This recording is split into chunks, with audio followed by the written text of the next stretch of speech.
सुना है मर्यादा पुरुषोत्तम प्रभु रामचंद्र जी के जीवन से। तब से मर्यादा को ध्यान में लेते हुए अनुशासन हो, संस्कार हो, संस्कृति हो, कल्चर हो, वातावरण हो, इस सब में मर्यादा शब्द का बहुत महत्वपूर्ण उपयोग है। और आदमी का जीवन केवल एक किताब अच्छी रख दी, एक अच्छी किताब पढ़ ली, किसी एक अच्छे आदमी का प्रवचन सुन लिया, साध्वी जी का प्रवचन सुन लिया, इससे केवल परिपूर्ण नहीं होता है। कोई भी अच्छी बात चलाने के लिए एक तो खुद का निर्णय लगता है, खुद का अनुग्रह लगता है, और उसका फॉलोअप करके वो परमानेंट रहे। बहुत बार व्यक्तिगत जीवन में आदमी संकल्प करता है, जल्दी उठने का संकल्प करता है, योगा करने का संकल्प करता है, किताबें पढ़ने का संकल्प करता है, किसी को मदद करने का संकल्प करता है। आदमी इच्छाएं तो बहुत व्यक्त करता है, पर वो परिपूर्ण करने के लिए अनुकूल वातावरण लगता है। उसको उस संकल्प का फॉलोअप कर कर इसके लिए बार बार उसको संकल्प का उसको याद देने के लिए कोई व्यवस्था लगती है।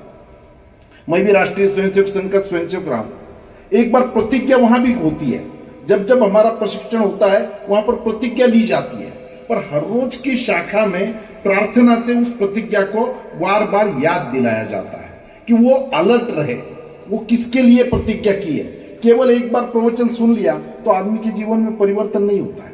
इसलिए ये मर्यादाओं को इस महोत्सव के रूप में लेना, इस निमित्त से प्रवचन सुनना, गीत का गायन करना और हमारे जीवन में उसका अनुकरण करना। हर आदमी के जीवन में जब वो मर्यादित नहीं रहेगा, मर्यादाओं का महत्व नहीं रहेगा, तो उसका जीवन यशस्वी नहीं हो सकता। इसलिए आदमी का मन तो सबसे बड़ा चंचल मन है। उस चंचल मन को ठीक करने के लिए इस प्रकार का कोई अनुशासित कार्यक्रम देना, और उस कार्यक्रम के आधार पे, नहीं तो सामान्य आदमी को केवल बहुत बड़ा तत्व ज्ञान देते रहे तो उसको अनुकूलता नहीं होता, वो उतना ग्रास्प नहीं कर सकता।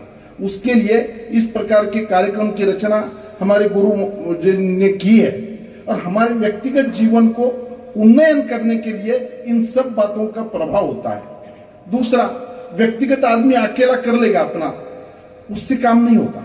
उसके लिए इस प्रकार का माहौल बनाना पड़ता है, एक दूसरे को याद देना पड़ता है कि हमारा प्रवास उस दिशा में है।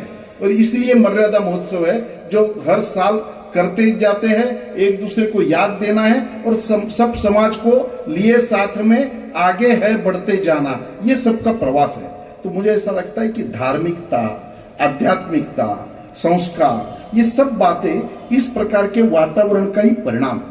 आज देश में आध्यात्मिकता और धार्मिकता की ओर बहुत लोगों का आकर्षण बढ़ा है। महाकुंभ की अभी बात हो रही थी। आज तक कुंभ तो होते रहे, पर इस बार के कुंभ को इंटरनेशनल इवेंट बन गया। करोड़ों की संख्या में, हम लोग दिल्ली में रहते हैं, साथ वाले के घर से कोई कार्यक्रम भी हुआ, हमें निमंत्रण नहीं हुआ तो हम उसके घर में जाते नहीं है। और यहाँ बगैर निमंत्रण के अपने घर में सब सुविधा होने के बावजूद असुविधा लेते हुए गरीब अमीर सब जातियों का लोग वहां इकट्ठा जा रहे हैं। मालूम है घर में पानी नहीं है क्या नहाने के लिए? अच्छा पानी है, गीजर लगे हैं सबके घर में, पर नहीं वहां डुबकी लगानी है। किसी के मन में ये जो श्रद्धा भाव आज तक आया है, वहां पर जो धार्मिक प्रवचन चल रहे हैं और करोड़ों की संख्या में लोग जा रहे हैं, सामान्य बात नहीं है। एक राम मंदिर का निर्माण होता है, महाकाल का कॉरिडोर बन जाता है, बनारस में कॉरिडोर बन जाता है। इतने बड़े पैमाने पर लोगों की जो श्रद्धा बढ़ रही है। मैं खुद मांगी तुंगी में वहां के मूर्ति के कार्यक्रम में अमित शाह जी के साथ गया था नासिक में, देखा मैंने लोगों का भाव कैसे उमड़ता है। ये भाव ही आदमी की आध्यात्मिकता जागरूक करता है, ये बढ़ाता है, और उसको बढ़ाने से समाज का निर्माण होता है। तो इन सब बातों को सरकार ने एक आध किताब कर दिया, संविधान बन गया, निर्णय का कोई नियमों की किताब बन गई, उससे काम थोड़ी चलता है। नियम तो है ही, पर नियम के साथ साथ उस नियम के बारे में अटैचमेंट, उसके बारे में रिस्पेक्ट, उसके बारे में डर नहीं मैंने तय किया है कि मैं ये ऐसा करूंगा, तो मेरे मन में कोई ना कोई उसका भाव आना चाहिए, मैंने ये नहीं किया तो ये गड़बड़ हो जाएगा। तो ये मुझे ऐसा लगता है ये सब बातों का समाज जीवन अच्छा करने के लिए बहुत उपयोगी है। धार्मिकता, आध्यात्मिकता आदमी का जीवन आगे ले जाने के लिए काम आती है। ऐसी बातों को प्रोत्साहन मिलना चाहिए। इसलिए ये तेरापंथ जैन समाज में जो मर्यादा महोत्सव का जो कार्यक्रम अभी मेरे को जो यहाँ बैठे बैठे मालूम हुआ, बहुत ही अच्छी कल्पना। इसका उपक्रम मैं और भी कई जगह पे जहां जहां जाऊंगा इसका उल्लेख करूंगा कि हर बात के लिए, अच्छी बातों के लिए इस प्रकार का एक सामूहिक निर्णय, सामूहिक प्रतिज्ञा, सामूहिक संकल्प और उसका पाठपुरावा करने की व्यवस्था, और वो भी किन के उपस्थिति में, यहाँ जो साध्वी जी बैठी है इनकी उपस्थिति में। कोई भी कौन सी बात कौन कहता है जीवन में, उसका परिणाम होता है। मैं यहाँ स्मोकिंग करना ठीक नहीं है ऐसा कहूंगा और बाहर जाकर स्मोकिंग करूंगा तो कि मेरे बोलने का असर नहीं होगा।